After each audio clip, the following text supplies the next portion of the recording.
প্রিয় দর্শক, আসসালামু আলাইকুম। আমার এই ভিডিও দেশ ও দেশের বাইরে থেকে যারা দেখছেন তাদেরকে আন্তরিকভাবে অভিনন্দন ও শুভেচ্ছা। তো আজকে আমি চলে আসলাম আমার খামারের আরেকটি গরুর ভিডিও নিয়ে। সেটি হলো ৯ মাসের বাছুর কিভাবে ১,০০,০০০ টাকা বিক্রয়ের উপযোগী হয় সেই বিষয়ে আপনাদের সাথে আজকে কথা বলবো যে ৯ মাসের একটি বাছুর আহ, প্রায় ১,০০,০০০ টাকার মতো দাম হবে। তা কিভাবে সম্ভব এই ৯ মাসের বাছুর ১,০০,০০০ টাকা? তো আমরা যারা গরু লালন পালন করি তারা দেখা গেছে অনেক সময় ২ বছরের বাছুরও ৬০,০০০ টাকা ৭০,০০০ টাকা বিক্রি করতে পারি না। তো ৯ মাসের বাছুর দিয়ে কিভাবে বছরে ১,০০,০০০ টাকা আয় করা সম্ভব, আজকে সেই বিষয়ে কথা বলবো। সেই বিষয়ে আপনাদের আজকে দেখাবো। চলুন যাই, দেখে আসি যে ৯ মাসের বাছুরটি কত বড় হয়েছে, এমনকি কত সুন্দর হয়েছে। চলুন যাই, দেখে আসি সেই বাছুরটি। প্রিয় দর্শক, আসসালামু আলাইকুম। আমি আপনাদের মাঝে আমার খামারের একটি বাছুর গরুর ভিডিও নিয়ে চলে আসলাম, যেটা হলো ৯ মাসের বাছুর গরু। আসলে ৯ মাসের বাছুর গরু কিভাবে এত স্বাস্থ্য এত বড় হলো সেই বিষয়ে আপনাদের আজকে জানাবো। যে আমরা অনেকেই গরু লালন পালন করি, বাছুর গরু ১ বছর হয়ে যায়, ২ বছর হয়ে যায়, স্বাস্থ্য হয় না, বড় হয় না। তা সেই আসলে সেই বিষয়টা আমাদের কারো জানা থাকে না যে কেন গরু বাছুর বড় হইতেছে না। ওই যে দেখুন, ওই যে বাছুরটা এখনো দুধ খায়, এই বাছুরটা কিন্তু এখনো দুধ খায়। ওই যে গাভী, ওই যে গাভী, এই গাভীরই বাছুর, এখনো এই বাছুরটা দুধ খায়। তো ৯ মাস সে এত বড় কিভাবে হইলো এই গরুটি? তা আজকে সেই কথাই আপনাদের শোনাবো। আমি যখন বাছুরের বয়স ২ মাস, ২ মাস তখন পর্যন্ত একটু একটু দুধ বানাইছিলাম। তো ২ মাসের পর থেকে আমি দুধ পানাই না এই গরুটির। দুধ পানাই না, এই যে দেখুন, এই গাভীর বাছুর। তা দুধ দহন করি না তখন। এই এই গাভী বাছুরটিকে দুধ ছেড়ে দিছি, আমি দুধ না পানিয়ে শুধু দুধ খাওয়াইছি।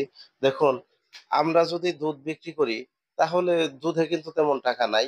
আজকে ৯ মাসের বাছুর প্রায় ১,০০,০০০ টাকা হবে। তো এই এত সুন্দর একটি বাছুর, দেখুন, ৯ মাসের বাছুর ১,০০,০০০ টাকা হবে প্রায়। তো আপনারা যারা বাছুর গরু মোটা তাজা করবেন গাভী গাভী থেকে, তারা কত দুধ বানাবেন না, দুধ দহন করবেন না। দুধ যখন বেশি দহন করবেন তখন বাছুর বড় হবে না, বাছুর বড় হবে না, মোটা হবে না, স্বাস্থ্য হবে না। আর আমার এই দুধের পাশাপাশি আমি একটি খাদ্য দিয়ে এই গরুটি লালন পালন করি, সেটি হলো মিক্সচার খাদ্য।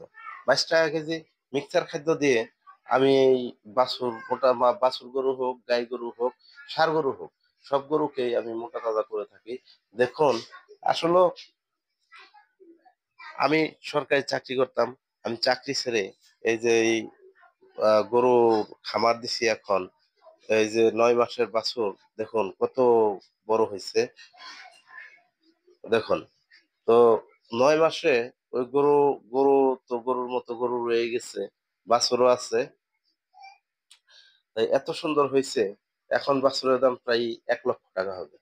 তা ৯ মাসে যদি ১,০০,০০০ টাকা একটি বাছুর থেকে আসে, হালকা হালকা দুধ পানিয়ে খাওয়া যায়, তাহলে এর চেয়ে মনে হয় লাভবান হওয়া আর সম্ভব না। কারণ ৯ মাস একটি গরু পালন করে যদি ১,০০,০০০ টাকা ইনকাম হয়, তাহলে তো এর চেয়ে ভালো আর কিছু হতে পারে না। আমরা অযথা দেখা গেছে অনেক চাকরির পিছে ঘুরি, আহ বিদেশ যাওয়ার জন্য ঘুরি। তা আমরা অযথা চাকরির পিছে না ঘুরে নিজের টাকা দিয়ে নিজে খামার করব, নিজে খামার করে প্রতিষ্ঠিত হয়ে দেখাবো মানুষকে যে আসলে আমিও কিছু করতে পারি। আমি যখন বিদেশ যাব টাকা দিয়ে, তখন কিন্তু মানুষে আমাকে বসিয়ে থেকে টাকা দিবে না ভাই। তা আমাকে কিন্তু কর্ম করেই খেতে হবে। সেই টাকা, সেই সেই বিদেশি টাকাটা যদি আমি বাংলাদেশে বিনিয়োগ করি, তাহলে আমাদের মনে করেন বিদেশি টাকার চেয়ে বাংলাদেশেও কিন্তু কম আসবে না। দেখুন, একটি গরু থেকে একটি গরু থেকে যদি বছরে 1 লক্ষ টাকা আয় আসে, তাহলে আমার খামারে মোট 60টি গরু আছে। দেখুন, 60টি গরু আছে, তাহলে আপনারাই ভাবুন যে আমার চাকরির চেয়ে ভালো হয়েছে নাকি খারাপ হয়েছে। তো আমরা চাকরির দিকে না যেয়ে এই গরু পালন করব, গরু পালন করে সমাজে প্রতিষ্ঠিত ব্যক্তিত্ব হিসেবে পরিচিত অর্জন করব। তো সবাই ভালো থাকুন, সুস্থ থাকুন। আসসালামু আলাইকুম।